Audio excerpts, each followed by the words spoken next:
근본경전연구회가 개최하는 학술 세미나입니다.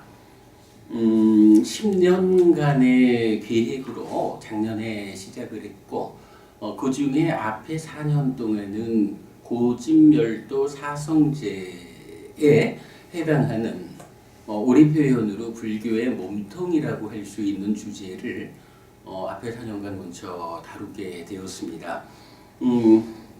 오늘 수업은 내일 모레 청중들 앞에서 직접 진행되는 세미나를 위해서 연습하는 세미나 리허설 시간입니다. 90분간 제가 의도한 이야기를 얼마만큼 할 수 있는지 연습하는 시간인데 함께 해주셔서 감사합니다. 지금부터 리허설 근본경전연구회 학술 세미나 2 깨달음에 대한 이야기 시작하겠습니다. 교재를 이렇게 만들었습니다. 깨달음, 부처를 만드는 깨달음 이렇게 잡았는데요.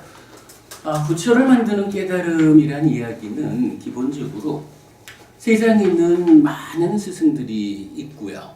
각각의 스승들마다 자기들대로의 깨달음을 말하고 있거든요.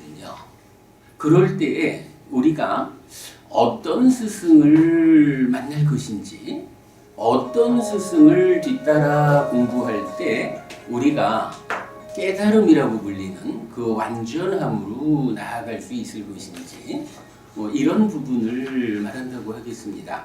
그래서 깨달음이라는 이 주제에 부제를 달기를 부처를 만드는 깨달음이다. 부처께서 이러한 깨달음에 의해서 내가 부처가 되었다라고 말하는 그러한 깨달음을 알아보는 시간이라고 하겠습니다. 자, 한 장을 넘겨보면요.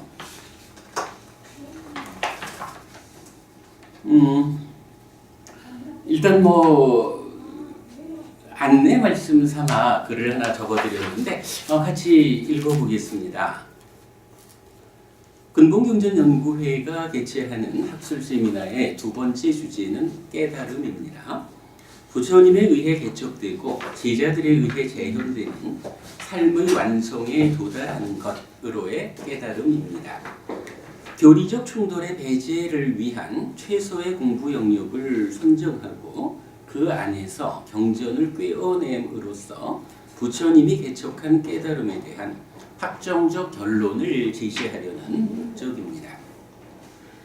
연구회는 총 10년의 계획으로 학술 세미나를 시작하였습니다. 그리고 앞에 4년을 통해 불교의 몸통이라 할 수 있는 하나의 과정을 진행하고 있는데 그림으로 그렸습니다. 4년간 진행되는 이야기 그림으로 나타냈는데요. 이런 이야기입니다. 제일 바닥에 보면 나는 누구인가? 라고 하면서 과정의 불완전을 조건으로 형성된 불완전한 존재라고 적어드렸어요. 결국 공부라는 것이 나는 누굴까? 나라고 하는 존재가 어떤 존재이길래 그 삶의 과정에서 괴로움을 겪을까? 생로병사 윤회해야 하는 것일까? 그리고 어떻게 하면 나라고 하는 존재에 내재한 이런 불완전을 해결하고 스님 어서 오셔요. 불완전을 해결하고 삶에 수반되는 일체의 괴로움으로부터 벗어날 것인가? 그 이야기가 오늘 우리가 함께 이야기 나누는 깨달음의 의미가 되겠지요. 그리고 그러한 불완전의 해소를 통한 깨달음의 실현, 이것은 어떤 방법으로 하는 것일까? 라는 이야기, 불완전의 해소, 고멸도 이렇게 그림으로 표현을 해드렸어요. 여기에서 우리가 한 가지 좀 짚어보고 가겠습니다. 과정의 불완전을 조건으로 형성된 불완전한 존재라는 이야기를 나는 누구냐에 대한 내용으로 소개를 했는데요. 여러분 이거 과정의 불완전을 조건으로 형성된 불완전한 존재라고 하는 거를 불교 교리 용어가 바로 이 내용을 알려주는 용어가 있거든요. 혹시 어떤 용어가 바로 과정의 불완전을 조건으로 형성된 불완전한 존재라는 이 의미를 말해주고 있는지 혹시 여러분 좀 말씀해 주실 분 계실까요? 짠디 부부님, 어떤 용어가 있어서 이렇게 존재라고 하는 것들이 뭐 나라는 존재도 그렇고 불완전하다, 참된 것이 아니다, 그런 불완전하고 참되지 않은 것이기 때문에 그의 삶의 과정에는 괴로움이 따른다, 뭐 이런 이야기를 포괄해서 말해주는 용어, 무가 그렇죠. 깨달음을 이야기하면서 우리가 근본적으로, 가장 본질적으로 짚어야 하는 것이 바로 이 표현입니다. 옛날부터 힌두교가 브라만교에서는 이런 이야기를 하지요. 이 세상을 창조한 창조주 하나님이 있다. 그 이름이 브라만이라고 불리는 거죠. 그래서 창조주 하나님 브라흐마가 세상을 창조했다. 그리고는 창조된 것들을 보니까 이쁘다, 마음에 든다. 내가 내 몸을 쪼개가지고, 몸을 쪼갠다라고 말하면 이제 분신이 되는 거죠.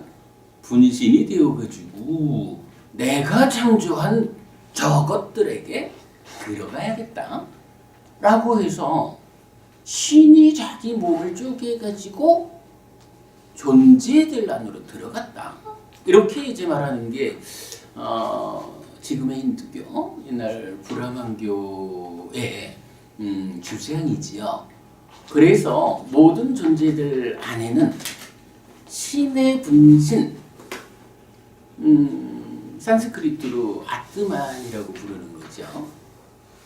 이 아트만이라고 불리는 신의 분신이 들어가 있다. 그래서 모든 것들의 주인 역할을 하고 있다, 이런 이야기죠. 그런데 이제 이 아트만이라고 하는 것은 어떤 특성을 가지는 것일까? 라고 하니 분신의 상태가 되었다라고 해도 어쨌든 이 자체가 누구냐 하면 창조주 하나님 브라흐마의 일부인 거예요. 그것도 손이라는 일부, 발이라는 일부, 이런 어떤 모퉁이의 일부가 아니라 그냥 신성 그대로가 쪼개져가지고 들어간 창조주 하나님 브라흐마의 이 신성을 그대로 갖추고 있는 그런 특성의 아트만이라고 하는 그 참된 존재가 모든 존재 안에서 주인이 되고 있다. 마찬가지로 나라고 하는, 인간이라고 하는 이 나 존재 역시 내 안에서 나의 주인 역할을 하는 것이 있다. 그게 누구냐라고 하니 바로 아트만이다. 내 안에는 창조주 하나님 브라흐마의 분신이니까 생겨나지 않은 거예요. 여러분 무슨 얘기인지 이해되시죠? 만약에 여러분 우리 주변에 있는 이웃 종교들, 유일신을 믿는 그 종교 신자들에게 당신의 창조주 하나님은 어떻게 생겨났습니까? 라고 물으면 실례잖아요. 창조주 하나님이란 이 존재는 생겨난 존재가 아니거든. 원래 있는 존재고 자기 아닌 다른 것들을 생겨나게 한 존재잖아요. 그러니까 여기서 아트만이라고 하는 힌두교가 말하는 내 안에서 주인이 되어 살아가는 그것, 이 존재는 생겨나지 않은 존재예요. 원래 있는 존재의 본질적인 존재. 우리말로 하면 참된 존재라. 그래서 사람들은 내 안에 있는 거, 좀 쉽게 표현하자면 몸이라는 내 안에서 주인 노릇을 하는 내 마음이라는 거, 이렇게 연결이 되겠죠. 그래서 이거를 참되다라고 생각한다고요. 악담 아닌 거예요. 근데 부처님은 그 참된 것으로의 삶 가운데 생겨나는 문제들을 정확하게 들여다보니까 설명되지 않는 이야기가 있는 거지요. 만약에 내가 이렇게 참된 존재라면, 내 마음이 내 안의 주인공이 참된 것이라면 있을 수 없는 상황들이 내 삶에 발생하고 있으니까 부처님은 왜 이런 일이 생겨날까? 라고 나름대로 최선의 노력을 한 거죠. 그런데도 풀어지지 않는 상황에 닥쳐서는 이제 부처님은 정말로 독창적이고 용기 있는 결론을 낸다고요. 그동안 우리가 알고 있었던 내 안에 참된 것이라고 알려져 있던 내 주인 나의 마음, 이것이 사실은 참된 것이 아니었구나. 그래서 이것이 참된 것이 아니다. 달리 말하면 이제 참된 것을 완전하다라고 표현한다면 사실은 나라고 하는 것이, 내 마음이라고 하는 것이, 내 삶을 이끌어가는 그 어떤 것이 참되지 못하다, 완전하지 못하다, 불완전하다. 이렇게 부처님은 결정을 하는, 판단을 하는 거죠. 그리고 이렇게 불완전한 나라는 것을 바로 본 상태에서 삶의 이야기를 적용해 보니까 내 삶의 이야기가 왜 나에게 이런 아픔이 수반되는 것일까? 왜 나는 이렇게 아파하는 삶을 살아야 하는 것일까? 라고 적용을 해보니까 100% 설명이 되는 거죠. 그러니까 부처님은 당신의 깨달음을 그렇게 선언하는 거죠. 그동안 우리가 참된 것인 줄 알고 있었던 그것이 참된 것이 아닙니다. 그 표현을 이렇게 적은 거죠. 과정의 불완전을 조건으로 형성된 불완전한 존재. 자, 참된 것이라면 생겨나지 않은 것이니까 과정이 필요 없어요. 원래 있는 거거든. 그런데 이것이 참된 것이 아니다라고 알고 보니까 이제는 어떤 말을 해야 돼요? 참되지 않다라는 것은 어떤 형태로든 생겨나는 것이거든요. 어떤 조건 관계에 의해서 생겨나는 것일까? 이런 조건의 문제를 보게 되고 그 가운데에 아하, 그렇구나. 나라는 이 존재가 생겨나는 그 과정이 이러이러한, 여러분 다 아시는 대로죠. 탐진치의 문제고 본질적으로 번뇌의 영향을 받는다라고 하는 이런 불완전한 과정에 의해서 내가 생겨났기 때문에 불완전한 조건에 의해서 결과된 나라는 존재는 불완전하다. 이렇게 나를 설명할 수 있게 되는 거죠. 나는 누굴까? 라는 이 질문에 대해서 이런 불완전한 조건에 의해서 생겨난 불완전한 결과인 나, 이렇게 답을 하는 거. 이것이 사실은 부처님이 깨달아 알려주는 삶의 이야기의 시작이자 끝이다, 이렇게 말을 해도 좋겠죠. 물론 말씀드렸지만 우리가 4년 과정으로 이 몸통에 해당하는 주제를 진행하고 있습니다. 그래서 요거 어떤 불완전한 조건 관계가 어떻게 불완전한 나를 만들었을까? 나는 누굴까? 라는 이 주제에 대한 답은 여러분 내년도 주제입니다. 내년에도 잘 안내하겠습니다. 내년 세미나에 빠지지 말고 오셔서 이 주제 공부하기로 하시고요. 오늘은 이렇게 불완전한 존재라는 것을 우리가 내년 세미나에서 좀 차용해다 놓고 그 불완전함 위에서 작년에 공부했지만 이렇게 불완전한 존재이기 때문에 나는 태어나야 하고 늙어야 하고 죽어야 하고 그 가운데 수비고 운해 등 다양한 괴로움을 겪어야 한다. 아파해야 한다. 그러나 우리에게는 스승이 있다. 이 스승은 누구냐 하면 인류 역사상 최초로 나라고 하는 존재가 불완전한 존재인 줄 보완한 스승이죠.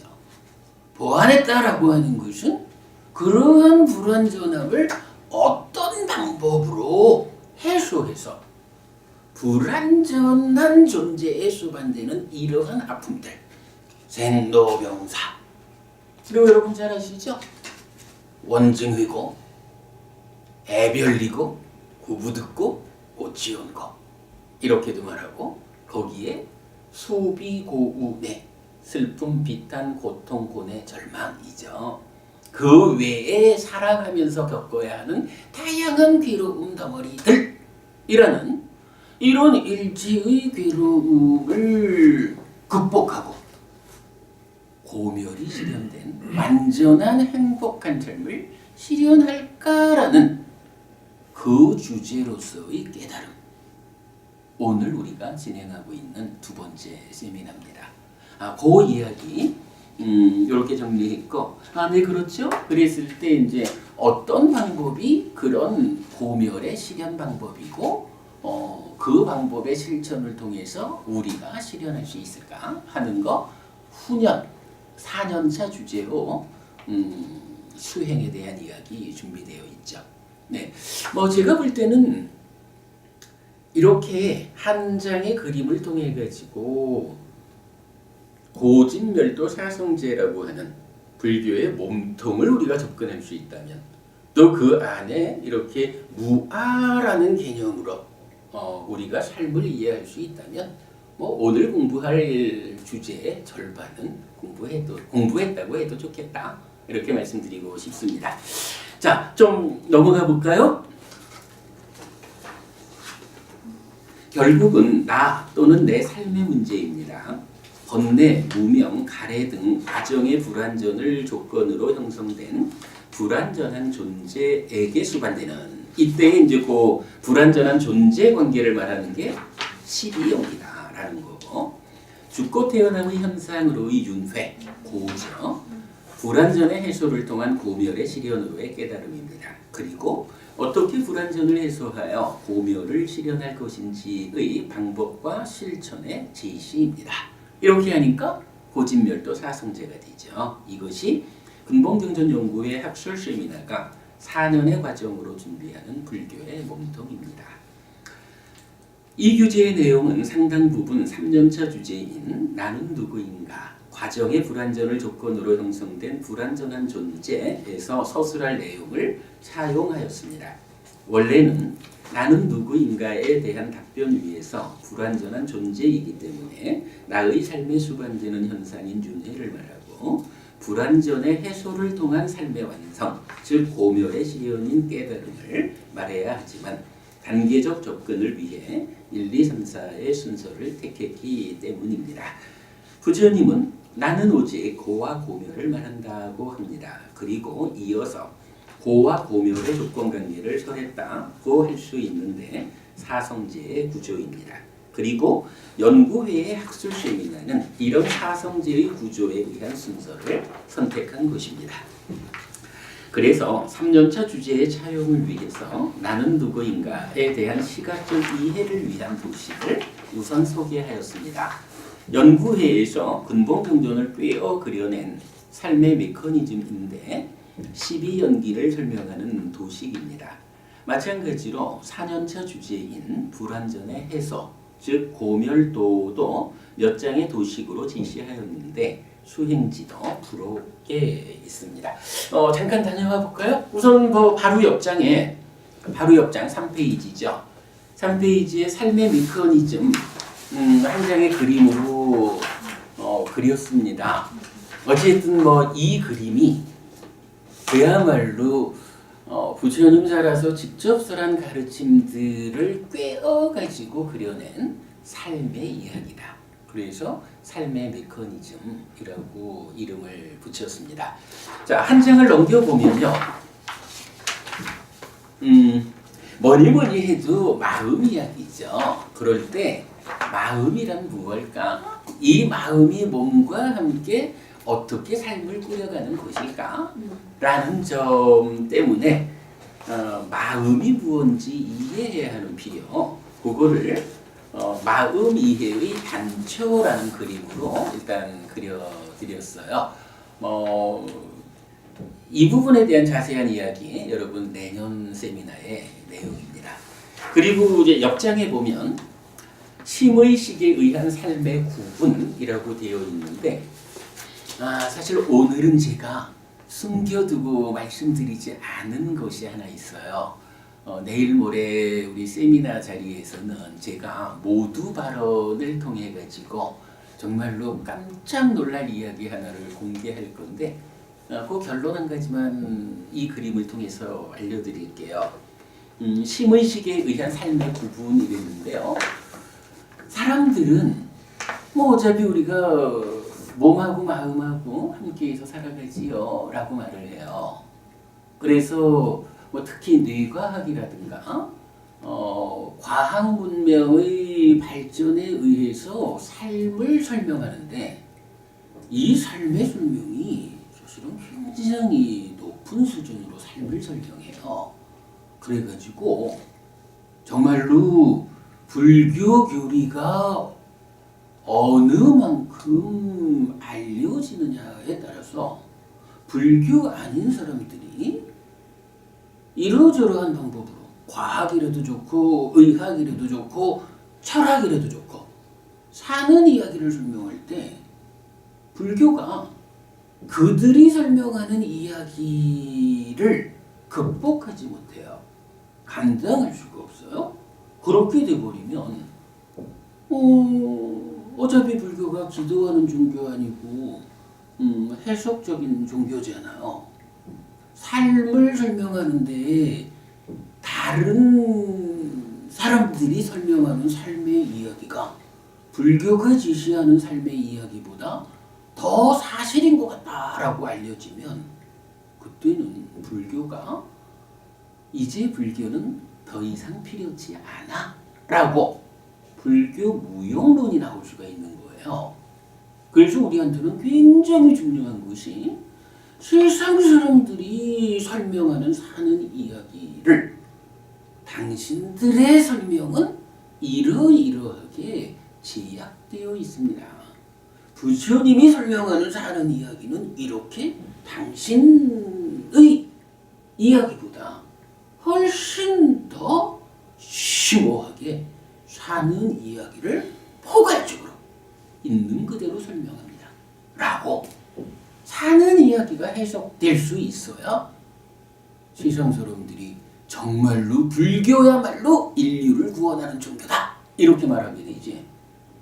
앞으로 우리가 그 역할을 못하면 불교는 이제 더 이상 필요가 없다 라는 불교 무용론으로 나아가게 될 거다. 이런 점을 우리 보아야 합니다. 자, 지금 펼쳐진 요 그림이 사실은요 불교를 지켜낼 수 있는 불교야말로 으뜸입니다 라고 말할 수 있는 근거가 될 수 있는 그림이다 라고 말하겠는데 요점적으로 그겁니다. 여러분 다 아시다시피 마음은 심이라고도 의라고도 식이라고도 세 가지 이름의 마음이 있어요. 이럴 때 심의식은 무엇일까?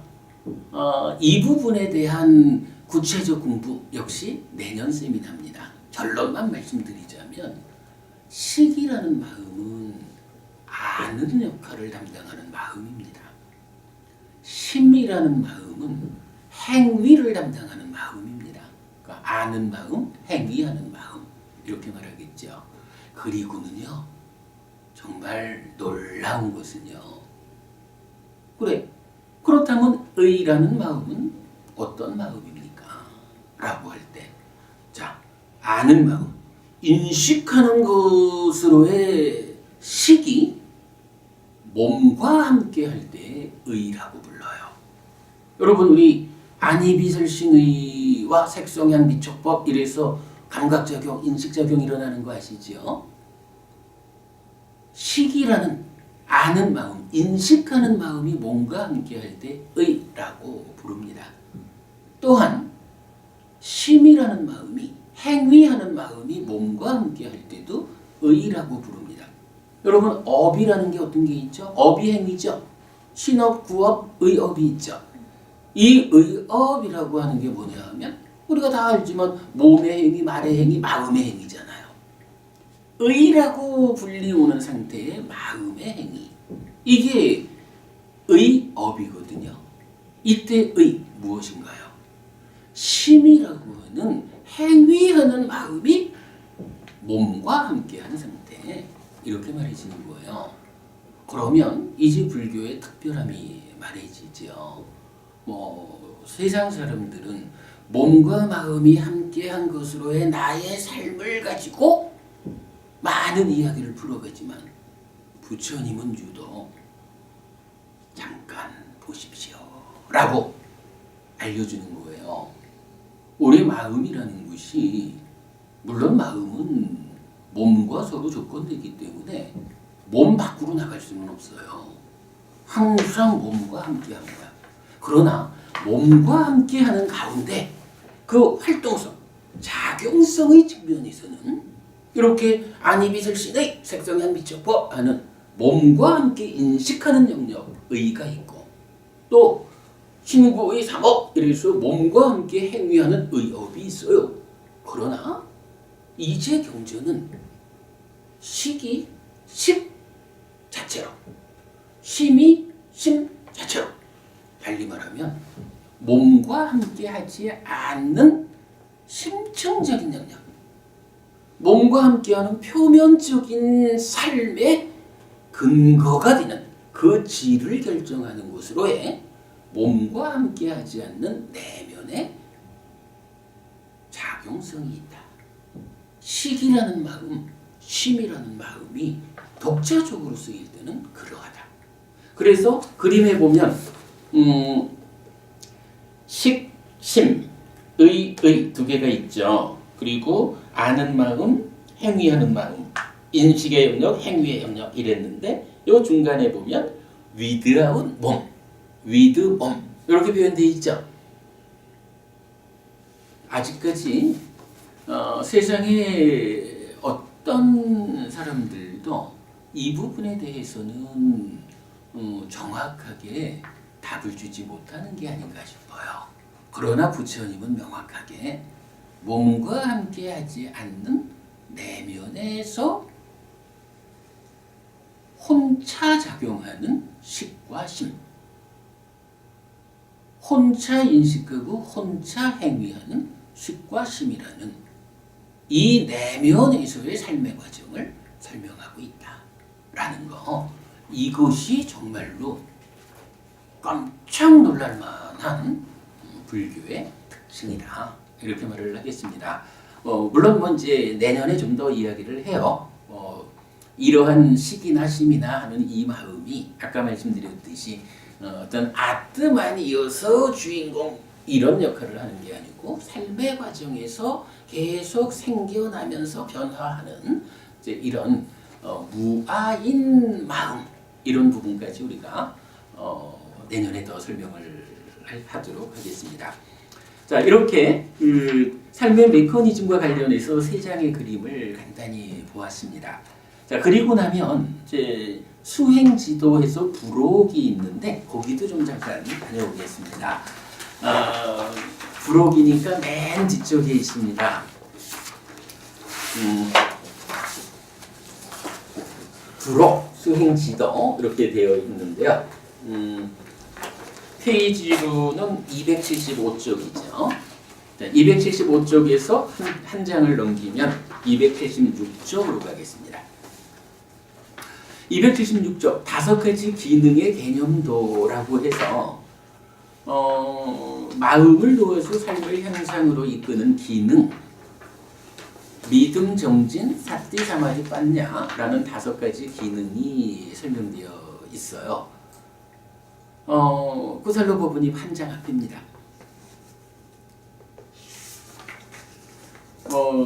오늘 우리가 이걸 설명드리려는 자리는 아니고요. 다만 이렇게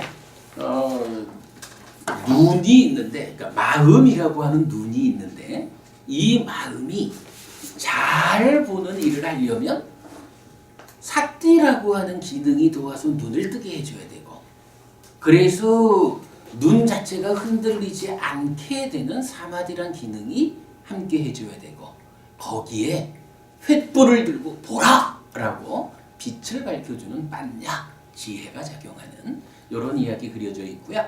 뭐니 해도 그 밑에는 노력한다라는 정진의 기능이 도대가 되고, 그 밑에는 아무리 노력을 한다 해도 부처님과 같은 완전한 깨달음 밖에서 노력을 해가지고는 가지 못한다. 그래서 부처님 가르침에 대한 온전한 믿음도 또한 기능이다 라는 부분 그려내고 있고요.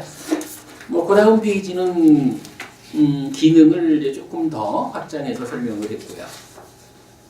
278페이지 가면은 수행의 중심 개념이라고 있는데, 요거는 이제 후년차 주제가 됩니다만, 수행이란 무엇일까라는 것을 정말 경전이 어쩌면 이렇게까지 수행을 정확하게 정의해주고 있는지 뒤에 여러분 보시도록 하겠고요.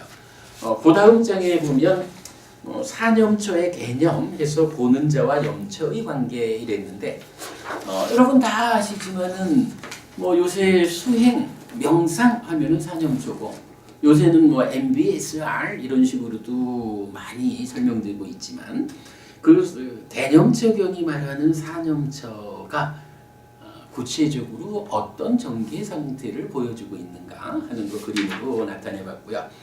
그 다음에 이제 나머지는 좀 복잡한 그림들을 통해 가지고 수행에 대한 이야기를 좀 설명하고 있고요. 그리고 283쪽으로 가면 이제 본격적으로 수행 지도를 그려놨어요. 수행 지도 1번 돼 있죠. 그리고 수행의 전체 영역을 어디에 초점을 두고 설명하느냐에 따라서 수행지도 1번, 2번, 3번, 4번, 그래서 수행지도를 4개의 그림을 통해 가지고 사념처로 시작된 수행이 깨달음을 성취하는 데까지 어떤 토대를 만들어 가면서 그 토대 위에서 깨달음을 실현할까라는 이야기를 4단계로 구분해서 수행지도 4가지로 나타내 보았습니다. 자, 그렇게 일단 내년도 이야기, 후년도 이야기를 일단은 좀 참고하면서 그 내용들을 차용해 와가지고 오늘 깨달음에 대한 이야기를 우리가 하고 있다라는 거 말씀을 드립니다. 자, 다시 이 페이지 좀 더 보겠습니다. 자, 깨달음에 대한 서술은 두 부분으로 구분하였습니다. 파트 1은 깨달음에 대한 개념적 접근입니다. 4개의 주제로 나누어 누구의 깨달음인지, 무엇을 위한 깨달음인지, 중심되는 개념은 무엇인지를 서술하고 나서 깨달음의 결과로 생기는 열반을 설명하였습니다. 자, 파트 1은 어쨌든 깨달음을 개념적으로 접근하는 거예요. 표현하자면 그런 이야기겠죠. 근본경전연구회의 공부 기준 위에서 그 공부의 과정을 통해서 제가 경전을 꿰어가지고 깨달음은 이런 것이다 라고 개념적으로 설명한 부분이 파트 1이 되겠고요. 이어서 파트 2는 경전의 용례를 중심으로 깨달음을 이해하는 접근입니다. 역시 4개의 주제로 나누어 깨달음의 정의, 전승의 중심, 2단계의 깨달음에 이어 깨달음의 선언을 직접 말하는 경전들의 용례를 모아 깨달음을 좀 더 구체적으로 설명하였습니다. 라고 파트 1, 파트 2로 이 교재가 구성되어 있다 하는 거 알려드렸고요. 2년차 학술 세미나는 이렇게 준비되었습니다. 3년차와 4년차 학술 세미나를 마치면 4년간의 주제를 통합하여 사성제를 설명하는 교리서적으로 출판될 것입니다. 이 세미나가 부처님을 심도 있게 맞이하여 삶을 향상으로 이끄는 많은 사람들에게 도움되기를 바랍니다. 해피하십시오 라고 인사 말씀을 마쳤는데 인사 말씀에 35분을 썼군요. 그러나 우리가 그 전체적으로 내용을 공부하기 위한 과정이었고요. 이제 6페이지로 가겠습니다. 이 교재가 286쪽이나 되는 제법 큰 교재입니다. 오늘 하루 공부를 통해서 교재를 다 공부할 수는 없다고 봅니다. 그래서 일단은 그 깨달음이라는 것은 무엇일까라는 부분을 좀 요약을 해봤습니다. 요약된 이야기 같이 보겠습니다. 깨달음 요약. 불교는 사는 이야기입니다. 내가 지금을 사는 이야기입니다. 과거 삶의 결과를 누적해 형성된 내가 지금 인식하고 행위하고 그 결과를 다시 누적하는 삶의 이야기입니다. 그래서 불교는 나는 누구인가의 질문으로부터 시작합니다. 그리고 내년 제3차 세미나를 통해 상세히 공부할 이 주제를 통해 설명되는 내가 인식하고 행위하는 것으로의 지금을 분석하는 것이 이어지는 주제인데 금년 제2차 세미나의 주제인 깨달음입니다. 현존하는 것으로의 지금 여기의 삶은 인식과 행위입니다. 그런데 인식과 행위는 연결되어 있습니다. 그러나 직접 연결된 것은 아니고 매개를 통해 연결됩니다.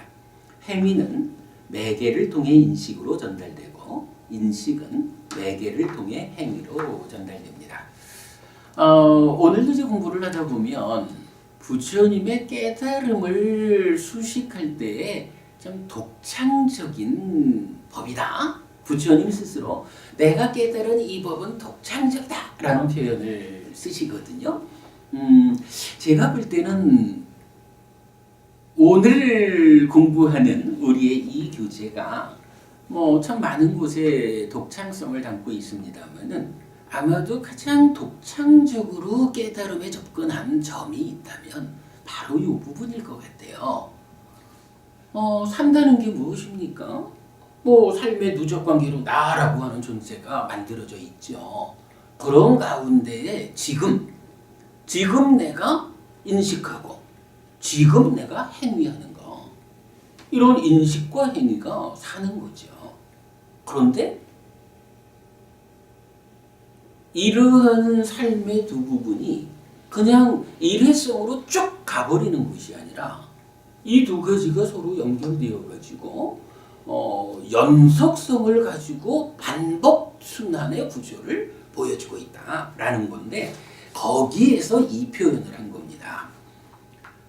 인식은 행위로 연결되고 행위는 인식으로 연결되는데 이것이 직접 맞닿아 있어가지고 서로가 맞닿은 채로 연결되어 있는 것이 아니라 두 개는 좀 떨어져 있다는 거죠. 떨어진 이 인식과 행위를 무언가가 매개가 되어가지고 연결을 해주고 있다라는 개념입니다. 정말 깨달음에 대한 독창적인 설명, 바로 이런 인식과 행위가 매개를 통해서 연결되어 있다라는 측면으로 접근했다라는 겁니다. 자, 그런 독창성 위에서 계속 좀 보겠습니다. 그러면 인식과 행위는 무엇을 매개로 전달됩니까? 행위를 인식으로 전달하는 매개는 찬다입니다. 찬다라고 하는 법이 있어요. 요거 뒤에도 공부하기로 하고 어쨌든 찬다. 하고자 할 욕자로 번역되는 이것이 행위를 인식으로 전달하는 매개다. 찬다에 의해서 행위는 인식으로 직접 전달되어 인식의 질을 결정합니다. 그런데 인식을 행위로 전달하는 과정은 다릅니다. 인식을 직접 전달하지 않고 가공하여 전달하는 것. 여러분 요거는 밑줄 그으셔야 됩니다. 인식을 직접 전달하지 않고 가공하여 전달한다. 가공이라는 이 부분이 깨달음의 중심자리입니다. 인식이 행위로 연결돼. 자, 앞에서 봤지만 행위는 찬다라는 것에 의해서 가공 없이 그냥 행위를 그대로 싣고 와서 인식으로 전달만 해주는 거예요. 그런데 인식이 행위로 전달될 때는 어떤 것이 있어가지고 그대로 실어다가 전달하는 게 아니라 가공하는 과정이 있다는 거예요. 부처님이 알려주는 삶의 이야기, 부처님이 알려주는 깨달음의 본질, 바로 어떤 가공을 통해서 나라는 존재가 만들어질까? 어떤 방법으로 가공 과정을 개선해가지고 불완전을 해소할까? 깨달음의 본질입니다. 자, 더 볼게요. 주목해야 합니다. 인식은 가공되어 행위로 전달됩니다. 그리고 이 현상이 삶의 질을 결정합니다. 가공의 과정이 불완전하면 불완전한 행위를 유발하여 삶의 질을 낮추는데 중생의 삶입니다. 가공의 과정이 완전하면 완전한 행위를 유발하여 삶의 질은 완전해지는데 해탈된 삶입니다. 인식을 가공하는 이 과정은 따까입니다. 자, 따까라고 하는 용어를 이제 꺼내 나왔는데요. 요거는 우리 파트 1의 주제 3번에서 깨달음의 중심 개념이 설명되고 있는데 그 자리에서 따까에 대한 구체적인 설명이 있습니다. 그때 참고하기로 하고요. 자, 어쨌든 인식을 가공하는 따까라고 하는 이 과정, 따까에 의해서 인식은 가공되고 행위로 전달되어 행위의 질을 결정합니다. 그리고 행위는 1. 찬다를 매개로 다음 삶의 인식으로 뒤돌아가 삶의 연속성을 확보하고 2. 결과를 나에게 다시 쌓아 누적된 나를 바꿉니다. 여기서 사실은 흘러가는 말 같지만 결과를 나에게 다시 쌓아 누적된 나를 바꿉니다. 이런 표현은 정말 주목해야 되는 표현이에요. 짠디 부부님, 이 표현이 말하는 게 뭐죠? 결과를 나에게 다시 쌓아 누적된 나를 바꾼다. 이번에 새로운 명성이 출연을 말씀하셨죠. 아니, 그보다는 이게 바로 나라는 존재의 무화성이죠. 그죠? 나라고 하는 존재가 그냥 고정되어 있는, 변치 않는 스님, 요 얘기 스님 발표하실 내용하고 연결되는 거죠. 나라고 하는 이 존재가 그냥 변치 않는 어떤 상태로 있는 게 아니라 이런 방법으로 한순간 살면 한순간의 결과를 나에다가 쌓아가지고 나가 달라지는 거예요. 내가 변해. 그러니까 이렇게 순간순간 삶을 누적하면서 달라지는 이러한 나, 이러한 내 마음, 이거를 어떻게 참된 것이라고, 아트만이라고 말하겠어요. 그렇기 때문에 나라는 존재의 무아라는 개념이 이러한 삶의 과정을 누적해서 변해가는, 달라지기 때문에 나라는 존재는 무아의 존재입니다. 변치 않는 존재 아닙니다. 요 개념 아주 의미 있는 표현이죠. 자, 그 다음에 넘어가면 그런데 따까는 불완전한 가공 과정을 지칭합니다. 중생의 삶에 적용되는 가공 과정인 것입니다. 그리고 이 의미를 직접 지시하는 것은 번뇌입니다. 번뇌를 조건으로 진행되는 이 과정은 인식을 불완전하게 가공하여 결과를 만드는데 가래입니다. 가래는 자기화를 포함하는데 자기화는 참된 것, 아라고 하죠. 아트만이라는 나에 대한, 여러분 요 표현 주목하셔요. 거짓 설정입니다. 그러니까 이게 무슨 얘기냐 하면 설정이라는 것은 쉽게 말하면 뭐 그렇다 치지 뭐 이런 얘기잖아요. 그죠? 그러니까 어떤 것에 대해서 그거는 이런 것이요 라고 분명히 하는 게 아니라 어떤 것에 대해서 그거 잘 모르겠거든. 그거 이런 거라고 하지 뭐. 이런 게 이제 우리 설정하자라고 말하는 거겠죠. 그런데 사실은 그렇게 설정된다라는 것은 뭐예요? 있는 그대로를 보아내는 존재에 대한 참된 시각이 아니고 거짓된 시각이다. 이런 얘기죠. 그래서 자기화라는 것은 나를 사실은 무아인 나에 대해서 참된 것이요 라고 거짓 설정하는 것이다. 이런 말입니다. 이런 참된 나라는 설정을 담고 가래는 행위의 원인이 되어 고를 결과맺는 중생의 삶을 이끕니다. 그래서 가래는 괴로움의 원인, 고집이라고 정의 됩니다. 자, 불완전한 가공 과정에 별표를 했는데요. 요게 세미나 날에서 이제 토론 사회를 보실 김미정 법우와 그 준비 의논을 하는 가운데에서 도움을 받은 이야기입니다. 불완전한 가공 과정 이렇게 말하면 오해할 수 있습니다. 의미를 명확히 합시다 해가지고 대화를 좀 나눠보니까 닦아라는 것이 불완전한 가공 과정이다라는 것은 어떤 의미일까 하는 걸 이렇게 정의해봤어요. 여기서 완전과 불완전은 기계적 상태, 삶의 골격의 구성을 말하지 않습니다. 달리 말하면 앞에서 보았지만 삶의 메커니즘이라는 게 뭐예요? 산다라는 것은 이런 골격을 밟아가는 거요. 이 얘기잖아요. 메커니즘. 완전하다 불완전하다라는 게 삶의 메커니즘 자체가 완전한 형태를 갖추었느냐 불완전한 형태이냐 이 개념이 아니라는 거예요. 자, 그래서 기계적 상태, 삶의 골격의 구성을 말하지 않습니다. 식품 관리에서 농약이 잔존하는 식품은 식품 자체가 온전하냐 온전하지 않냐 요 개념 말고 이 식품을 사람이 먹어야 되는데 거기에 농약이 좀 남아있으면 어떻게 해요? 이건 퇴짜 맞는 거잖아. 불완전한 식품이 돼버리죠. 식품 자체의 완성도보다는 농약이라고 하는 오염원이 붙어 있으면 불완전한 게 돼서 퇴짜 맞는다고요. 그 개념이죠.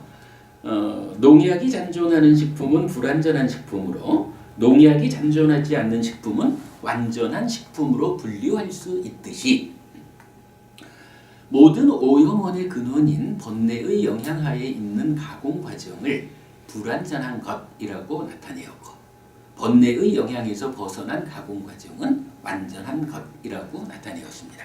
이 표현 여러분 좀 정확한 의미 전달이 되겠죠. 결국은 삶의 메커니즘이라고 하는 삶의 골격이 적절하냐 아니냐 이거는 의미가 없어요. 그건 그냥 누구한테나 깨달은 자거나 중생이거나 동일한 삶의 골격을 유지하고 있어요. 그때 마치 식품에 농약이 있을까 없을까 하는 측면으로 판단하듯이 이러한 삶의 메커니즘, 삶의 골격이 전개되는 거기에 번뇌라고 하는 이 오염원이 영향을 미치면 불완전한 가공 과정이고 중생이 된다. 그러나 번뇌라고 하는 오염원을 완전히 부수어 가지고 그 영향에서 벗어나면 이제 완전한 상태가 설명된다. 이 개념이 되는 거죠. 좋은 비유였던 것 같고요. 이제 깨달음은 정의될 수 있습니다. 닦아의 조건인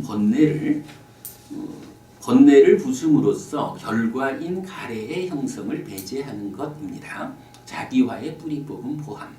그래서 번뇌 없는 삶, 즉 완전한 가공 과정의 실현을 닦아를 넘어섬 아닦아라고 하는데 부처님에 의해 선언된 깨달음의 중심 개념입니다라고 했어요.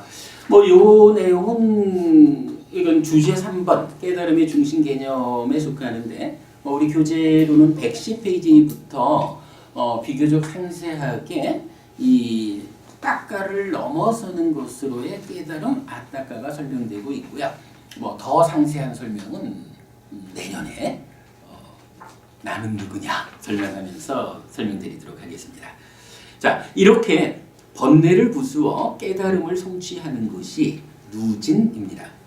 자, 번뇌를 부순다. 아싸와 카야라는 이제 빨리 단어가 있는데 이 번뇌를 부순다라는 것을 중국에서는 다할 진자를 써서 누진 이렇게 번역을 했어요. 그래서 이제 번뇌가 다하면, 번뇌가 멸진하면 이런 식으로 말하고 있지만 원어가 주는 개념은 번뇌라고 하는 이놈을 다 부수어 버려가지고 번뇌 없는 상황이 되어버렸어. 이런 이야기를 말하고 있습니다. 자, 이렇게 번뇌를 부수어 깨달음을 성취하는 것이 누진입니다. 이 표현은 충분히 설명되죠. 앞에서 불완전과 완전 이 개념이었어요. 1.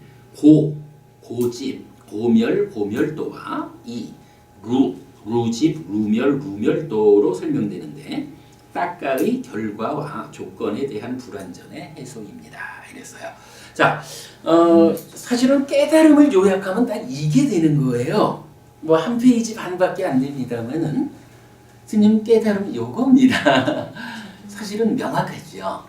아까 제가 참 독창적인 부처님의 깨달음을 말하면서 우리가 부처님 깨달음의 진정에 접근하는 참으로 독창적인 이런 설명을 말씀드렸는데 제가 볼 때는 정말 깨달음이 이렇게 요약되어서 설명된다는 거 참으로 창의적이고 가르침에 진정에 접근했다 이렇게 말씀드리고 싶어요. 자, 이제 결국 깨달음이라는 것은 누진인데 경전은 대표적으로 디가니까야 두 번째 경 사문과경에서 이 수행의 끝에 가서 누진을 설명하면서 깨달음의 완성을 말해주거든요. 자, 그 대목을 한번 읽어보겠습니다.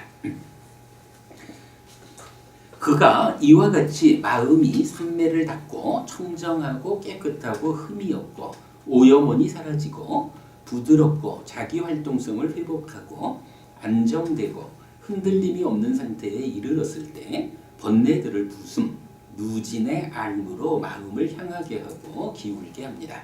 그는 이것이 괴로움이다 라고 있는 그대로 꿰뚫어 압니다.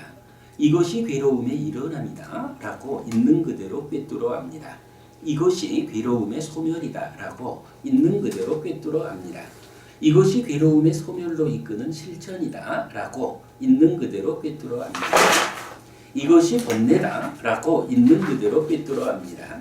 이것이 번뇌의 일어남이다 라고 있는 그대로 꿰뚫어 압니다.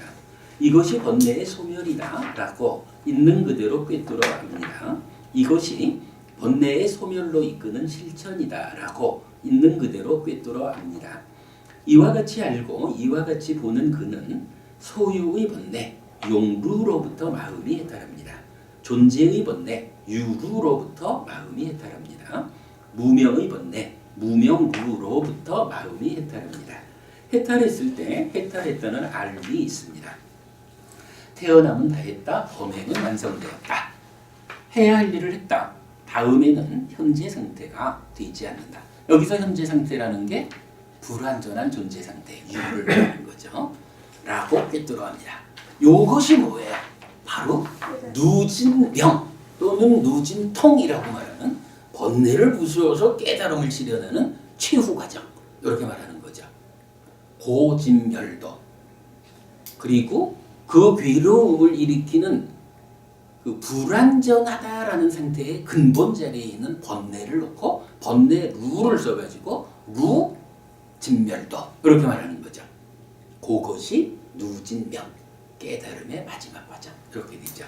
자, 여러분 여기에도 그림을 하나 아주 잘 그린 그림이 하나 있어요. 아주 단순한 그림이지만 지금 말씀드린 내용을 잘 설명하고 있는데 여기서 보면 이렇죠. 인식과 행위가 있는데 중생들한테는 어떻게 되냐 하면 행위를 인식으로 연결하는 찬다라는 것이 찬다 라가 여기서 라가가 탐진치의 탐이거든요. 탐과 함께하는 그러니까 행위가 탐으로 오염된 행위인 거예요. 그래서 탐이라는 오염 상태를 싣고 가서 인식에다가 그대로 전달해 주는 거. 욕탐이 그 전달하는 매개 과정이 되는 거고요. 그러면 그 인식 과정을 닦아가 가공해서 전달을 하는데 이때는 어때요? 이 가공 과정에 번뇌가 참여를 하는 거죠. 번뇌 때문에 불완전한 중생의 가공을 하는 거죠. 그래서 거기에는 닦아 가공의 결과로 가래가 생겨나는 거죠. 자기화되는 거죠. 자기화된다 이게 뭐냐 하면 바로 그 가공의 과정에서 행위로 출발하는 그 선에서 나는 참된 것이요. 나는 아트만이요. 라는 이러한 원인을 형성해가지고 행위로 나간다. 이런 개념이죠. 자, 거기에 보면 가래라는 것을 이제 점선을 해서 가운데 식이 있고 왼쪽으로 난디, 오른쪽으로 탐 이렇게 되어 있는데요. 요거 여러분 95페이지 한번 보겠습니다. 자, 교재 95페이지로 가면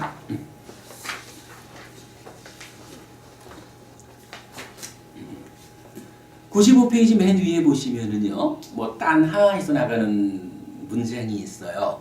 다시 존재로 이끌고 난디와 라가가 함께하며 여기저기서 즐기는 자인 가래, 즉 요게 유에 무유에 이렇게 되어 있거든요. 요게 뭐냐 하면 가래라는 게 있는데 가래가 무엇일까라고 정의해 주는 거예요. 여러분 앞에서도 보았지만 가래라는 건 어쨌든 괴로움의 원인이거든요. 가래라는 것이 명확히 알려지는 일은 참 중요한데 경전은 가래가 무엇일까? 라고 하니 첫 번째로 가래의 몸통을 말해줘요.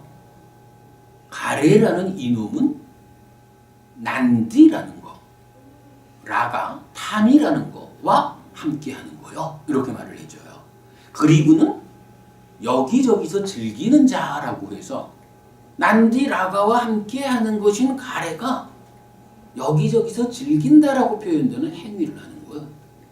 근데 난디 라가와 함께하는 불완전한 오염된 상태의 행위다 보니까 그 행위의 결과로 뭐가 만들어져요?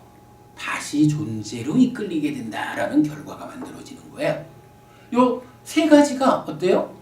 가래라고 하는 거 난디와 라가라는 두 가지가 함께한 상태라고 가래의 몸통을 정의해 주면서 이것이 여기저기서 즐긴다라고 말하는 오염된 행위를 해가지고 그 행위의 결과로 다시 존재로 이끌립니다.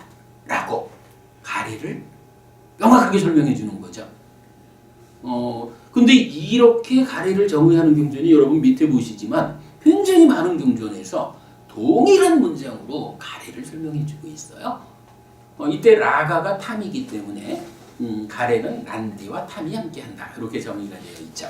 자, 다시 이제 앞에 그림으로 와보면 그래서 가래를 그러니까 닦아라고 하는 불완전한 가공 과정을 거치면 가래가 된다, 자기화된다라고 할 때 이 가래라는 것은 식이라고 하는 마음이 한쪽에는 난디가 붙어 있고 한쪽에는 탐이 붙어 있는 이런 상태로 가래가 정의된다라는 것을 보여드리고 있고요.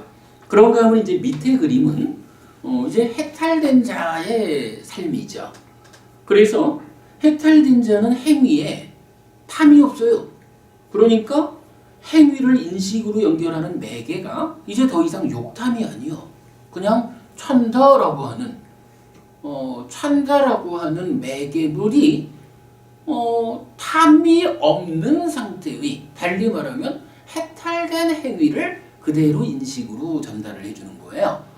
그러면 그렇게 그런 전달 가운데 인식된 것이 다시 닦아라고 말했던 그 공간에서 가공이 되는데 이제 가공이 어떤 가공이야?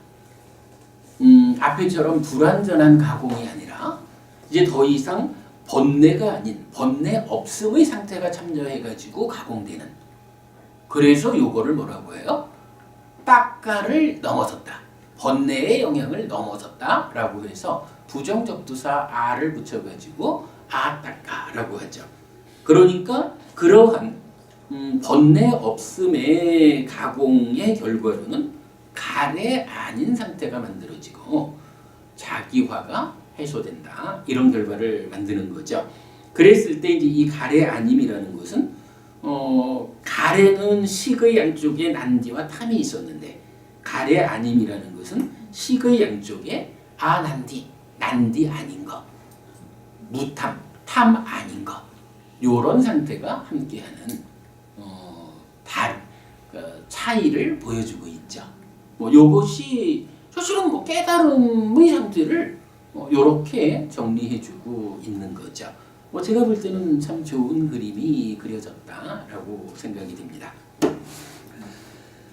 자, 이어가지고 차례를 좀 소개해드리면서 어차피 이 교재를 다 볼 시간은 안 되니까요. 차례를 소개하는 가운데에 오늘 우리가 어떤 내용을 포함하고 있는지 이 교재가 그걸로써 깨달음에 대한 주제 발표 첫 시간을 마무리할 것 같습니다.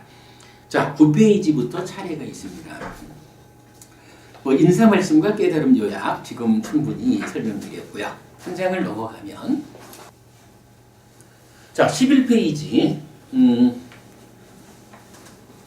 차례의 파트 1 개념적 접근을 함께 보겠습니다. 자, 일단 이제 주제 1번 누구의 깨달음인가? 라고 했습니다. 시작하면서 말씀드렸지만 깨달음 하면서 부처를 만드는 깨달음 이렇게 달았거든요. 세상에는 참 많은 스승들이 있어가지고 스승들마다 자기의 깨달음을 선언하거든요. 그럴 때에 우리가 지금 공부하고 있는 이 깨달음은 어떤 스승의 깨달음, 누구의 깨달음일까? 라는 측면으로 접근을 해봤는데요. 첫째로는 열애의 깨달음이다라고 표현을 했어요. 여러분 이제 교재를 이제 쭉 보면 경전은 이렇게 말을 합니다. 성스러운 제자는 믿음을 갖는다라고 하면서 여러분 잘 아시는 그러니까 열의 십호라고도 하고 또는 열의 구덕이라고도 합니다만은 부처님의 각각의 특성을 설명하는 9가지의 덕목을 설명하면서 성스러운 제자는 열애의 깨달음을 믿는다라고 말을 해줘요. 그래서 이 누구의 깨달음인가에 대한 1차적인 결론은 어떻게 되냐 하면 열애라고 불리우는 깨달은 자가 있다. 여러분 사실 스님 우리가 보통 부처님이란 표현을 하잖아요. 우리가 보통 부처님 이러면 이 부처님은 누군가요? 우리가 부처님이라고 말할 수 있는 그 용어가 열애의 깨달음을 믿는다라는 이 열애라는 말도 있고 아라한, 정등각, 선서, 명행조, 선서, 세간해, 무상조장부, 천인사, 불, 세전 이렇게 10가지나 되는 이런 용어들이 있어요. 그 중에 우리가 그냥 보편적으로 그러니까 포괄적인 개념으로 부처님, 나는 부처님을 믿어 라고 말하는 이 부처님을 지칭하는 말은 뭐라고 봐야 할까요? 스님 생각 어떠세요? 본래 붓다라는 산스크리트를 본래 이제 보통 명사인데 깨달은 자는 뜻인데 그래서 이제 불교에서는 이제 고유명사화돼서 부처님이 그러면 고유명사된 석가모니 부처님을 좀 이야기하죠. 그래서 또 이제 그러면 과연 다른 종교의 깨달은 자, 그러니까 인도에서 당시에 다른 깨달음을 얻은 자들도 붓다라고 할 수 있기 때문에 붓다라는 보통 명사를 쓸 수 있기 때문에 여러 시포를 통해서 좀 더 이렇게 구체적으로 표현했고 그 다음에 그 열애와 아라한의 또 차이라든지 이런 식으로 여러 가지 그 교리적으로 정리를 해놨습니다. 네, 알겠습니다. 근데 이제 이 부분에 대해서 우리 교재에서는 이제 어떻게 설명하고 있냐 하면 교재는 그 믿음이란 말을 정의하면서 아라한 정등각 명행족 선서 세간해 무상조장부 천인사 불세전이라는 9가지의 특징으로 열애를 설명을 해요. 그리고 그 열애의 깨달음을 믿는다라고 말을 해주거든요. 그래서 교재에서는 이 내용을 그렇게 정리했어요. 우리가 보통 부처님이라고 부르는 이 포괄적 의미의 부처님은 열애다. 그리고 이 열애가 어떤 분이냐라고 하면 아라한이라는 용어가 의미하는 바도 같은 분이고 정등각이라는 용어의 의미도 갖춘 분이고 명행족이라는 말의 의미도 갖췄고 선서, 세간해, 무상조장부, 천인사 그리고 불, 세전이라고 하는 이 9가지 용어가 지칭하는 의미 그 의미를 다 포괄한 그러한 존재로서의 열애가 우리가 이제 불교 신자니까 당연히 부처님을 믿잖아요. 그 우리가 믿는 부처님 이 의미, 그러니까 포괄적 의미는 열애라고 보아야겠다라고 이제 교재에서 설명하고 있고요. 그 가운데 하여간 이 9가지의 덕성으로 열애는 어떤 깨달음을 성취한 분일까? 아라한이라는 특성을 충분히 갖춘 분이고 부처라고 그러니까 불이라고 불리는 특성도 갖췄고 이런 식으로 설명되고 있어요. 그래서 이제 누구의 깨달음인가? 라는 질문에 대해서는 우리가 단순하게 표현하면 이래요. 열애의 깨달음이다. 그런데 사실은 이게 이제 부처님의 깨달음이라는 것도 중요하지만 어찌 보면 우리 입장에서 더 중요한 거는 부처님의 깨달음이 있었다라는 것은 하나의 도구 역할을 해주는 거지 정작 중요한 거는 내가 깨닫는 거잖아. 사실 부처님이 저쪽에서 깨달았다라고 하는 거가 직접적인 의미로 나한테 영향을 주는 건 아니라고. 내가 깨닫는다라는 나의 사건에 직접 연결되어 있어야 부처님의 깨달음이 의미를 갖잖아요. 그래서 누구의 깨달음일까라고 하는 데는 두 가지로 대답을 해야 되는 거예요. 한 가지는 포괄적 의미의 부처님 열애의 깨달음이다. 그리고 또 하나는 제자인 나에 의해서 깨달아져야 하는 깨달음이다. 그죠? 아무래도 이 두 가지를 같이 봐야 되는 거죠. 그래서 그 두 가지를 제목을 이렇게 잡은 겁니다. 첫째로 깨달음은 열애에 의해서 개척된 깨달음이에요. 그죠? 열애가 우리 스승인 이유가 뭐냐 하면 바로 그분이 깨달음으로 가는 그 길을 완성해서 우리한테 보여줬다고. 그러니까 깨달음으로 가는 그 길은 처음 누구에 의해서 만들어졌을까? 개척되었을까? 그게 바로 열애인 부처님에 의해서 개척됐거든요. 그래서 열애의 깨달음은 개척된 깨달음이고 이제 또 누구의 깨달음인가의 2번 제자인 나에게 적용되는 이 깨달음은 어때요? 광옥보부님. 재현되는 깨달음. 예, 이 재현된다는 의미에 대해서 제가 여쭤보는 겁니다. 부처님께서 나는 이러한 깨달음을 깨달았다라고 말씀을 하셨는데 그 깨달음은 보기 좋아 하고 그런데 나는 여기 가서 이런 방법으로 깨달을 거요. 이러면 그 부처님의 깨달음이 그대로 나한테서 재현이 안 되겠죠.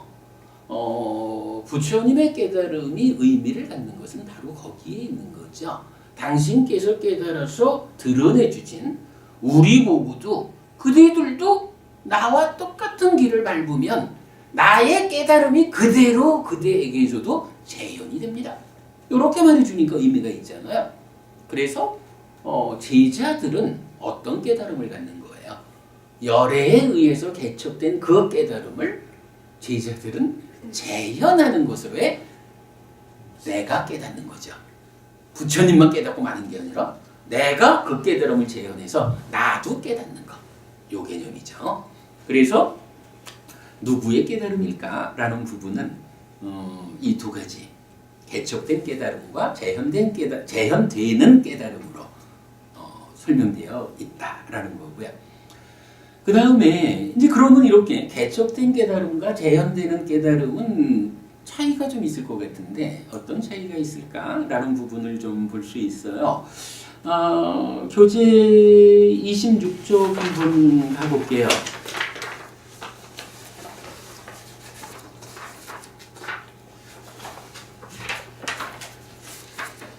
26페이지 열애의 깨달음과 제자들의 깨달음의 차이 이랬어요.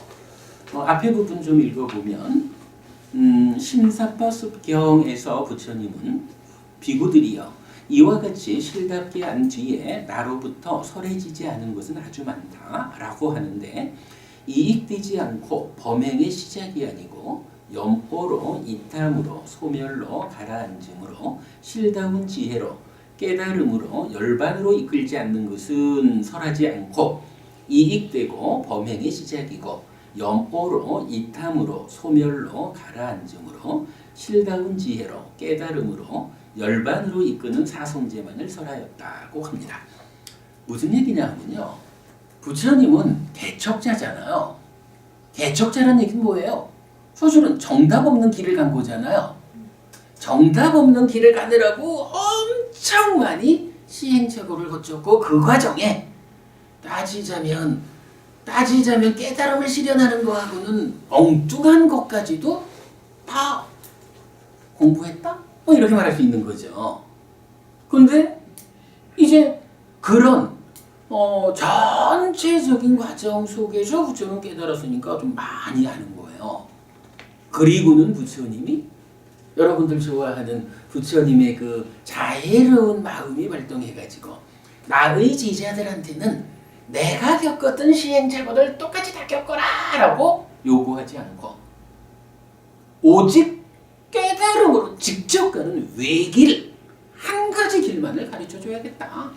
나의 제자들은 내 사랑하는 제자들은 나처럼 고생하지 않고 가장 정확한 외길로 깨달음으로 이끌어줘야겠다 라고 해서 이제 부처님이 제자들한테 깨달음을 재현할 수 있는 방법을 설했다 라는 거고 그게 여기서 말하는 이익되는 거고 열반으로 이끄는 사성제다. 그러면 여러분 여기서 제자인 우리는요 사실 놓치면 안 되는 게 이것저것 찾아 나설 이유가 없어요. 필요한 게 한 가지요. 부처님에 대한 믿음만 갖고 하면요. 이제 부처님이 정말로 나의 삶을 향상하기 위해서 필요한 시행착오가 배제된 직접 필요한 이것은 다 말해줬다. 나는 오직 부처님이 알려주신 그 안에서 공부하면 된다. 이것이 가장 빠른 지름길이다. 요거 받아들이면 되는 거예요. 딴 데 가서 찾을 이유가 없어요. 이게 불교 신자가 제자들이 가지는 특권이라. 그 부분 열애의 깨달음과 제자들의 깨달음의 차이 이렇게 말했고요. 뭐 보면은 이제 열애의 깨달음의 유추에서 열애 심리학 사무소에 이렇게 나왔는데 경전에 보면 이제 부처님만의 특별함을 몇 가지 말해줘요. 대표적으로 마치마니까야 12번 사자후의 큰경인데 여기 보면 뭐 읽어볼까요? 열애의 깨달음의 일단은 사자후의 큰 경을 통해 알 수 있습니다. 경은 열애의 10가지 힘, 열애 심력이죠. 4가지 두려움 없음, 사무소외를 중심으로 어떤 모임에서도 토론의 두려움이 없으며 태란, 습화, 사생과 지옥, 축생, 악귀, 인간, 천상의 오도, 윤회의 실상을 아는 것을 설명합니다. 라고 했어요. 뭐 열애 심력 읽어보세요. 그리고 사무소외, 사생까지 다 읽어보시고요. 이제 29페이지로 가보면 오도윤회. 글쎄 세상 사람들은 뭐 오도윤회 이런 뭐 윤회하는 이야기가 깨달음에 무슨 뭐 특별함이 있을까 이러지만 사실은 부처님은 깨달음을 실현하기 이전에는 그러니까 중생의 삶을 극복하기 이전에는 어쨌든 오도윤회를 한다라는 것이 중생의 삶을 설명하는 대표적인 이야기가 되는 거예요. 그래서 29페이지 제일 아래쪽을 보면 이렇게 나와요. 사리푸따여, 이러한 5가지의 가는 자가 있다. 무엇이 5인가? 지옥, 축생, 악귀, 인간, 천상이다. 사리푸따여, 나는 지옥과 지옥으로 이끄는 길, 지옥으로 이끄는 실천을 꿰뚫어 안다. 그것에 따라 실천하는 자는 몸이 무너져 죽은 뒤에 괴로운 것, 나쁜 것, 타락한 것, 지옥에 태어난다는 것을 꿰뚫어 안다. 사리푸따여, 나는 축생과 축생으로 이끄는 길, 축생으로 이끄는 실천을 꿰뚫어 안다. 그것에 따라 실천하는 자는 몸이 무너져 죽은 뒤에 축생으로 태어난다는 것을 꿰뚫어 안다. 사리푸따여, 나는 악귀와 악귀로 이끄는 길, 악귀로 이끄는 실천을 꿰뚫어 안다. 그것에 따라 실천하는 자는 몸이 무너져 죽은 뒤에 악귀로 태어난다는 것을 꿰뚫어 안다. 사리푸따여, 나는 인간과 인간으로 이끄는 길, 인간으로 이끄는 실천을 꿰뚫어 안다. 그것에 따라 실천하는 자는 몸이 무너져 죽은 뒤에 인간으로 태어난다는 것을 꿰뚫어 안다. 사리푸따여, 나는 천상과 천상으로 이끄는 길, 천상으로 이끄는 실천을 꿰뚫어 안다. 그것에 따라 실천하는 자는 몸이 무너져 죽은 뒤에 천상에 태어난다는 것을 꿰뚫어 안다. 오도윤회, 그러니까 어떤 업을 지으면 어디 가는지 내가 알아, 이 말씀이죠. 사리푸따여, 나는 열반과 열반으로 이끄는 길, 열반으로 이끄는 실천을 꿰뚫어 안다. 그것에 따라 실천하는 자는 번뇌들을 부수어 번뇌가 없는 심해딸과 해해딸을 지금 여기에서 스스로 실답게 알았기 때문에 실현한 뒤 구족하여 머문다는 것을 꿰뚫어 안다. 라고 오도윤회에 이어서 해탈된 삶이 실현되는 깨달음까지도 안다. 이렇게 말하고 있고요. 자, 그 밑에 보면 이제 원전 생략이라 했는데 여기서 이 오도를 부처님이 어떻게 설명하고 있나 하는 것만 간략히 좀 보겠습니다. 사리푸따여, 여기 나는 어떤 사람에 대해 나의 마음을 미루어 그의 마음을 파악하여 이 사람은 이와 같이 실천하고 이와 같이 행하고 이와 같이 길을 걸었으므로 그가 몸이 무너져 죽은 뒤에 괴로운 것, 나쁜 것, 타락한 것, 지옥에 떨어질 것이다 라고 분명히 안다. 나중에 나는 청정하여 인간을 뛰어넘는 하늘 눈으로 그가 몸이 무너져 죽은 뒤에 괴로운 것, 나쁜 것, 타락한 것, 지옥에 태어나 오로지 고통스럽고 가혹하고 혹독한 경험을 하는 것을 본다. 이랬어요. 자, 지옥에 태어나면 어떻게 되냐면 오로지 고통스럽고 가혹하고 혹독한 경험을 하는 것. 예를 들어 사리푸따여, 사람 키 남짓한 크기로 불꽃이나 연기가 없이 장렬하는 숯불의 구덩이가 있는데 여기에 열기에 타고 열기에 지쳐 기진맥진하고 목이 타고 갈증에 시달리는 한 사람이 오로지 한 길을 따라 이 숯불 구덩이를 바라보며 왔다고 하면, 그러니까 그렇게 실천했다 이 얘기죠. 그것을 보고 눈 있는 자는 그에 대해 이와 같이, 이 사람은 이와 같이 실천하고 이와 같이 행하고 이와 같이 길을 걸었으므로 그는 숯불 구덩이에 떨어질 것이다 라고 말하고, 나중에 그 사람이 그 숯불 구덩이에 빠져 오로지 고통스럽고 가혹하고 혹독한 경험을 하는 것을 보는 것과 같다. 하고 나머지는 이제 반복이 돼요. 그러니까 여기서 보면 지옥이라는 게 어때요? 지옥 갈 행위를 하면 지옥에 태어나는데 그 지옥의 삶은 오로지 고통스럽고 가혹하고 혹독한 경험을 하는 자리다. 예를 들자면 숯불구덩이가 활활 타오르는데 거기에 빠지면 보기로워 이 얘기죠. 그러니까 지옥을 비유하기를 숯불구덩이에 빠진 거로 비유하고 있어요. 그 다음에 이제 두 번째 문장에 가면 두 번째 내용은 축생. 예, 그 네 번째 줄에 축생으로 태어나 이렇게 나오거든요. 그래서 축생으로 태어나 고통스럽고 가혹하고 혹독한 경험을 하는 것을 본다. 요거 앞에 지옥이랑 좀 차이가 있죠. 지옥은 오로지 고통스럽고 가혹하고 혹독한 경험을 한다 이랬는데 축생은 오로지 이 정도는 빠지고 고통스럽고 가혹하고 혹독한 경험을 한다라고 나오죠. 그러면서 그 아래 보면 사람 키 남짓한 크기로 똥으로 가득 찬 똥구덩이가 있는데 여기에 온다 이렇게 말해요. 지옥은 숯불구덩이에 빠지는 괴로움인데 축생은 어떻게 비유하냐면 똥구덩이에 빠지는 그런 괴로움으로 비유를 하고 있다는 거예요. 자, 세 번째 단락으로 가면 이제 마찬가지 아귀가 나타나요. 근데 아귀는 어떻게 말하냐 하면 괴로움이 많은 느낌을 경험하는 것 이랬어요. 축생은 고통스럽고 가혹하고 혹독한 경험을 한다 그랬는데 아귀는 거기에 비해서는 좀 강도가 약하죠. 괴로움이 많은 느낌을 경험하는 거 이랬고 비유로 치면 평탄하지 못한 땅 위에 생겨난 엷은 잎사귀들의 얼룩덜룩한 그림자를 가진 나무. 그러니까 그 나무 밑에 가면 어때요?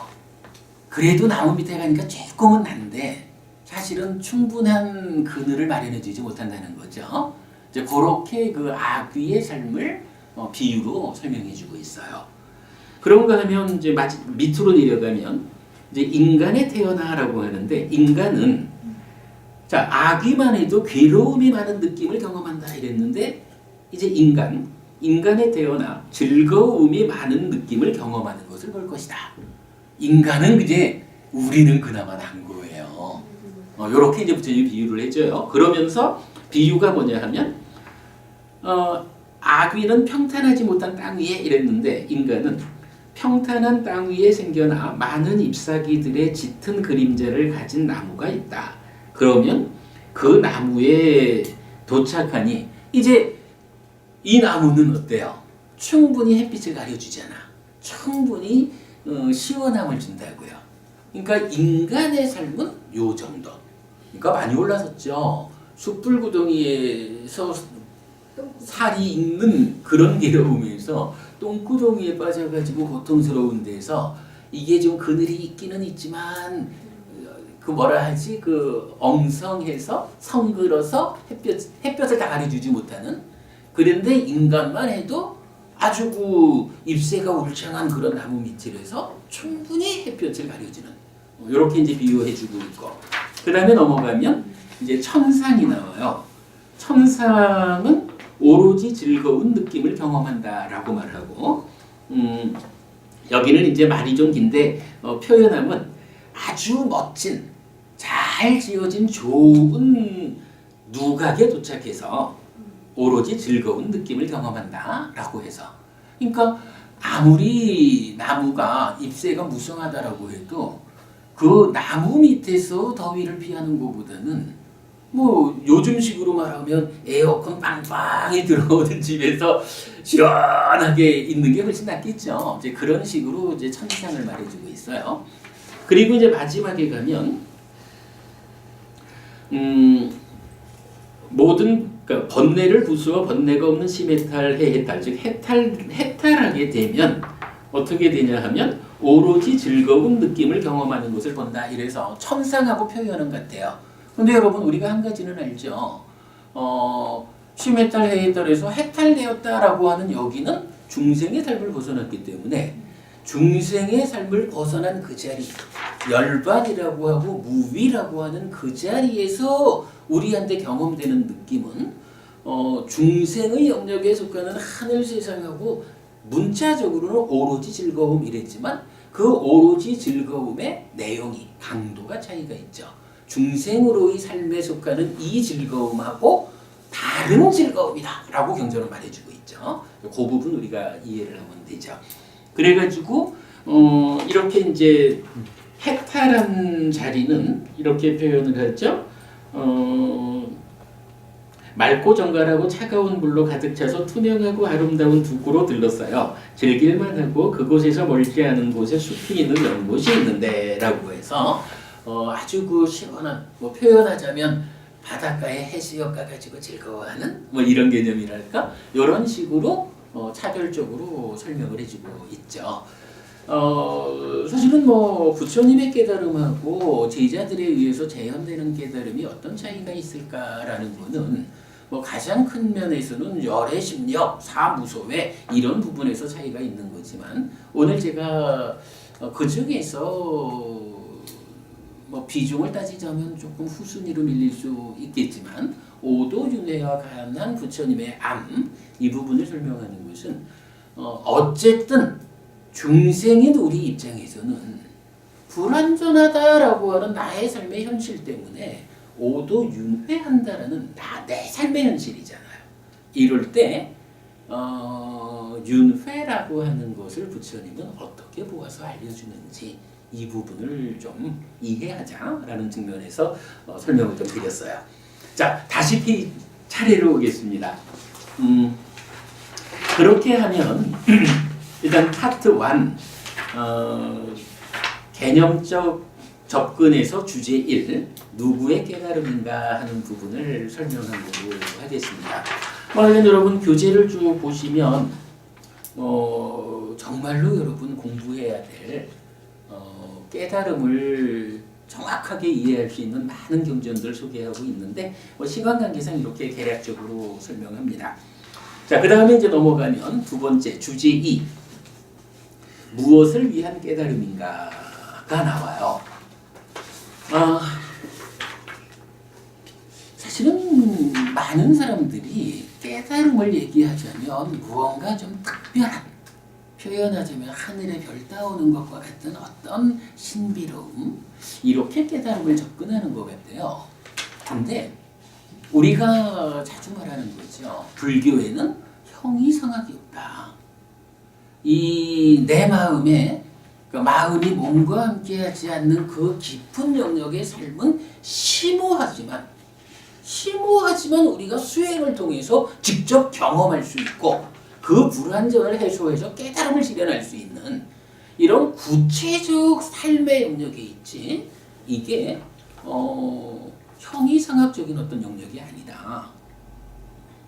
이런 입장에서 우리가 깨달음을 보아야 하고 그랬을 때 경전은 깨달아서 무엇을 얻는 건데? 라는 무엇을 위한 깨달음일까? 라는 질문에 대해서는 아주 정확한 답을 해줘요.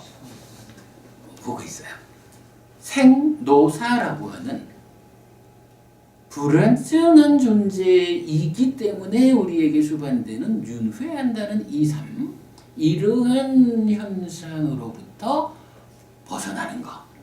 그래서 다시는 태어나지 않게 됨으로써 늙고 죽는 괴로움까지를 다 소멸하는 것. 이것이 깨달음의 구체적 내용이다. 무엇을 위한 깨달음일까? 라는 질문에 대해서는 바로 그 이야기를 본질로서 설명하고 있어요. 자, 그렇게 되면 이제 주제 2번 설명됐고요.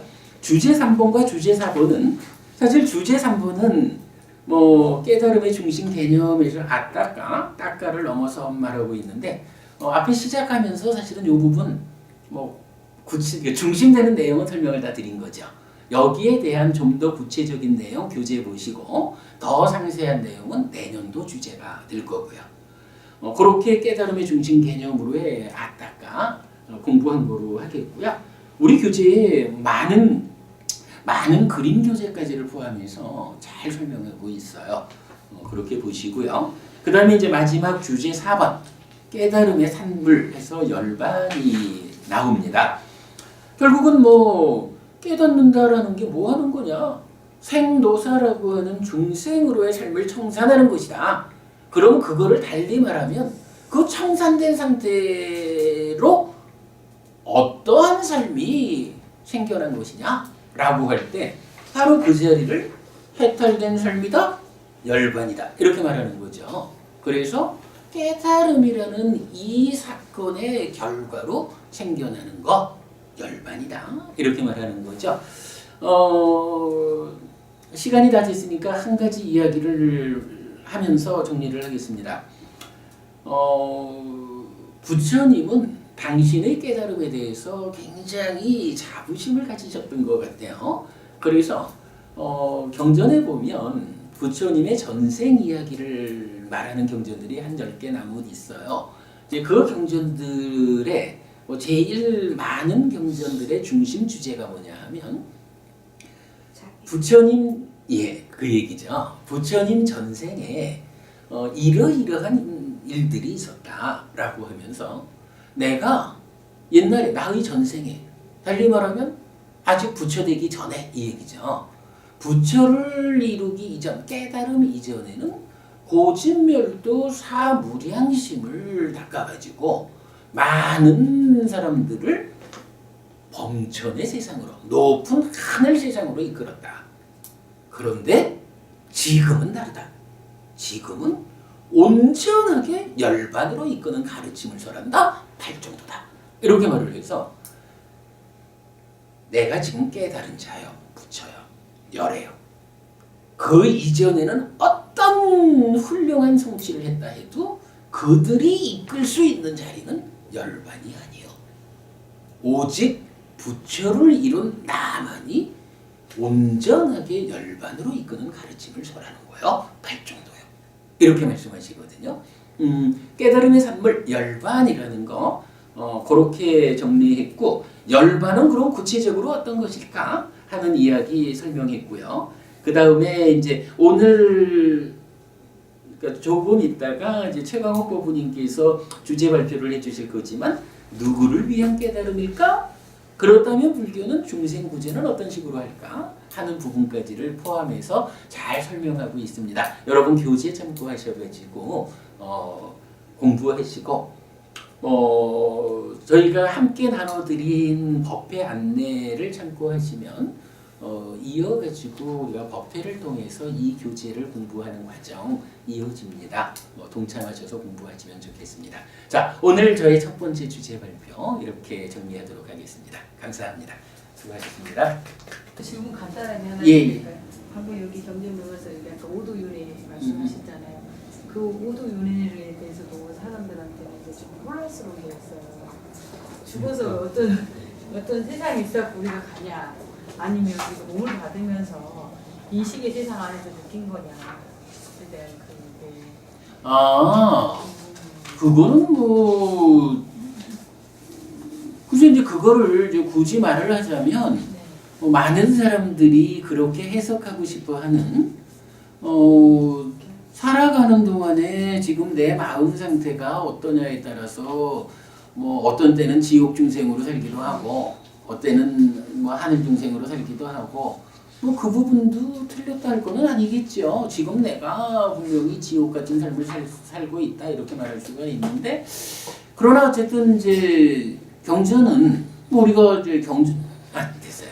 경전에 대한 이야기를 구체적으로 해야 되니까 몰라. 우리가 이제 좀 전에 보았잖아요. 인간은 그래도 지옥이나 축생이나 아기들에 비하면 그래도 행복이 좀 많은 이러는데 그때 인간이 겪는 어떤 그러니까 지옥 중생 같은 나쁜 행위를 하거나 아니면 아주 고통스러움을 겪거나 이것이 정말로 지옥이라고 하는 세상이 겪는 그 아픔만큼을 현재 내가 많이 속상하다고 해서 우리가 겪는 만큼이 지옥 중생의 만큼을 겪는 건지는 모르겠고, 그러나 이제 어쨌든 분명한 거 하나는 이제 스님 말씀 분명한 거 하나는 그런 가능성은 우리가 염두에 둔다 해도 어쨌든 경전이 말하는 것은 죽은 죽은 다음에 몸 따라 죽지 못하는 이 변화를 지속하는 마음이 새로운 몸과 함께 태어나는 세상이 그러하다라고 말해주는 거거든. 이거 쉽게 생각해야 돼요. 쉽게 생각해야 되는 게 보이는 것만 믿자라고 해가지고는 불교 신자의 삶을 살 수가 없어요. 보이지 않는 부분이 있거든요. 그 보이지 않는 부분에 대해서 누구의 안내를 따를 것이냐에 따라서 예를 들어서 이런 오도윤회라는 거 다 살아서 얘기고 죽으면 끝이지 뭐 죽은 다음에 뭐가 있어 라고 생각하는 거는 부처님을 따라가는 사람이 아니라 단별론을 말하는 스승을 따라가는 사람이라 부처님 제자라고 하면 눈에 보이지 않는 우리가 직접 보아가지고 알 수 없는 이런 상황에 대해서 깨달음을 실현한 부처님이 깨달음에 의해서 보아가지고 알려주는 우리가 보지 못하는 상황을 부처님이 보아서 알려주는 이야기를 이게 현실이다라고 사실이다라고 받아들여가지고 부처님이 알려주는 대로 내가 지금 잘못 살면 죽은 다음에 지옥 갈 거요 라고 지옥 가지 않기 위해서라도 지금 삶을 단속하는 이런 사람이 불교 신자지 부처님은 경에서 분명히 죽은 다음 지옥 가는 얘기를 하시는데 그거는 그냥 부처님 방편으로 한 얘기일 거고 살아서 지옥도 가고 이렇게 삶을 이해하자라는 거는 엄밀히 말하면 불교 신자라 할 수 없지 뭐. 부처님 얘기를 자기 마음대로 바꿔서 이해하자라는 거는 부처님 대신에 그런 단별론을 설하는 스승을 따라가는 사람이다. 그러니까 우리 네. 이제 하나의 교회 다니신 분들이 있잖아요. 네. 항상 이렇게 홍보 말하고 말하면 지옥 간다고. 그게 예수님께서 그렇게 하진 않으셨을 건데 근데 사람들은 탐욕이 거기에 깃들였을 거라고 생각해요. 예. 그래서 자칫하면 이런 거로 인해서 시방으로 막기 위한 하나의 방편으로 부처님께서 하셨을 수도 있고 사실은 삶 속에 느끼는 각자의 말을 못하지만 그 고통들이 많이 있잖아요. 근데 이제 이렇게 보아야 돼요. 그 방편이라는 말을 참 사람들이 즐겨 쓰는데 부처님은 때때로 어떤 이야기를 잘 이해시켜주기 위해서 비유를 설할 때는 있어요. 오늘도 우리가 비유를 보았잖아요. 지옥이 어떻고 이런 거를. 비유는 부처님이 많이 설하지만 부처님은 어떤 이야기에 방편이라는 개념을 적용해서 설한 건 없어요. 부처님이 이러하다라고 설명하신 거는 사실이요. 부처님이 설한 것 중에 일부를 잘라가지고 이거는 방편으로 설한 거요 라고 보는 것은 옳지 않아요. 예를 들어서 우리 교재에도 보면 그래서 열애라 한다라고 그래서 열애라 한다니까 어디냐 하면 첨부 1-1이네요. 37페이지 볼게요. 37페이지 보면 어쨌든 우리가 포괄적으로 부처님이라고 부르면 열애잖아요. 근데 부처님이 누가 열애냐, 어떤 존재가 열애냐라는 것을 이렇게 그래서 열애라고 불린다라고 말하는 경전들이 몇 개 있는데 그 중에 보면 이제 37페이지 첫 번째 경에 자, 세 번째 단락 볼게요. 좀 더요. 열애가 위없는 바른 깨달음을 깨달은 그 밤으로부터 무여열반의 요소로 반열반하는 그 밤 사이에 설하고 말하고 가르친 그 모든 것은 여여한 것인지 다른 것이 아니라 그래서 열애라 부른다. 그러니까 부처님이 필요한 경우에 비유로 말하는 거는 그냥 이해를 쉽게 해주기 위한 비유로 받아들이면 돼요. 근데 지금 우리 예를 들어서 아까 우리 오도윤회 사자회 큰경에서 본 거는 부처님이 비유하자면 삶이 지옥에 해당하는 삶이 있고 이렇게 말하는 게 아니잖아. 당신이 어떤 게 지옥이고 어떻게 하면 지옥 가고 지옥 가는 실천이 뭐고 이거를 다 설명을 해주면서 이러한 지옥이라는 것은 아주 그러니까 오로지 고통뿐인 느낌을 경험하는 최악의 상황이다. 그리고 어떻게 살으면 죽어서 지옥 가는지 이걸 설명해주고 있잖아요. 그리고 그 가운데에서 비유적으로 말하자면 그 지옥이라는 게 좀 이해하기가 어렵지. 비유적으로 말하자면 숯불구덩이가 이렇게 타고 있는데 거기 들어가서 너 한번 익어봐라. 그게 얼마나 괴롭겠니? 이렇게 지옥을 비유로 말하는 거하고 이런 지옥이란 이렇다.